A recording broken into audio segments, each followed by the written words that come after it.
Hi everyone! Let's start with a break. That's my favorite part of the trek. Perfect.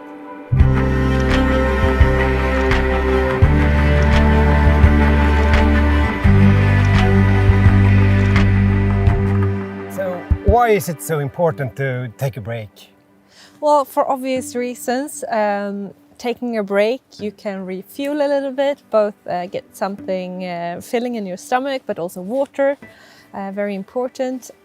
Get the rest, have some time to relax and just enjoy the nature. And is there any particular part of the body that you want to pay extra attention to when taking a break? My feet. Of course. I think the feet are the most important part to take care of during the trek. So Kalle, what kind of camps are we going to cover today? Okay, we have 3 basic setups that we're going to demonstrate today. So first scenario is like the fine weather break scenario, relax, maybe put the feet in the water, etc.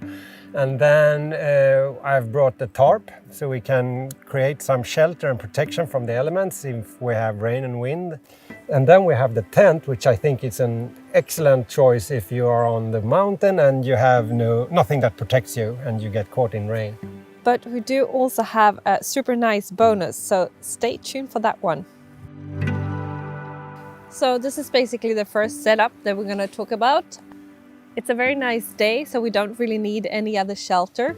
Maybe just to put a jacket on, but the sun is shining, so we're just going to kick back and relax here.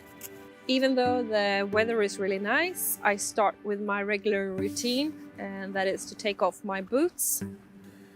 So it doesn't have to be that complicated to take a break. So true. Yet it's important to actually do it and to find maybe some kind of routine. And if you're out there for a long time and you're going to hike for multiple hours, if you don't take a break, you're going to end up quite tired. Yeah, I agree. And I think if you get too tired, there is quite a big risk that you will just continue because you get into this mode that you just want to continue and continue and continue, and then you're just going to end up in a bad circle. And actually that's when you start to take bad decisions as well. Exactly. So if you get hit in a bad weather situation and or other potentially dangerous situations, if you are low on energy, low on water, the risk of taking a bad decision is much bigger than if you are energized and fed and dry. Do you want to know something funny, Carl?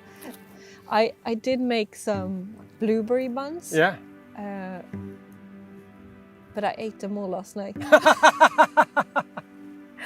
were so good. So this will be our second setup for the day, the tarp. Kalle, can you tell us a little bit about it? The tarp is perfect. It's quite lightweight and small to bring. If you are a group and you want to gather the group and make sheltered protection during a break, it's definitely worth to pitch it and to get away from wind and rain and so on. This is like the smaller version. There is one bigger as well. Yeah. So under that one you fit like 8 to 10 people easily. Like your family. Yeah. Well, to me it really triggers, my creativity on how to pitch it. There are no right or wrong, and there are just 1 million ways of being creative with it. So now we have moved on to the third setup for a break, and we have pitched our tent and removed the inner tent. Kalle, when is this a good choice? I'd say this is the ultimate protection if you're in a really bad weather situation and your lack of any other protection or shelter. Say it takes 5 minutes to pitch the tent, and it's so worth it because you get away from the rain and the wind, and you can take off wet clothes and you can sit down and you can start cooking, and it's perfect. Yeah. So now it's time for the bonus setup. And this is actually one of my absolute favorite setups. I always bring it, especially up in the mountain. Kalle, yes. Explain. I have the wind sack.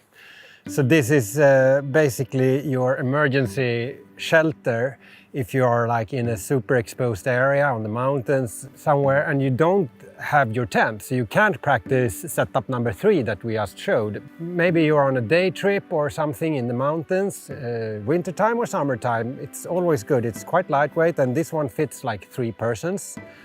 So it just breaks the wind for you and you can sit down and you can rest without being super exposed. You take this one. Thank you. So that it won't fly away. Maybe I'll fly away. It's gonna be like a sail for me. Kite. Yeah. Nice. And we could have a friend here as well, if we had one. So today we hope you got some useful tips or maybe you learned something new about taking a break. Yeah, and please follow us, subscribe to our channel, and we hope to see you out on the trail very soon.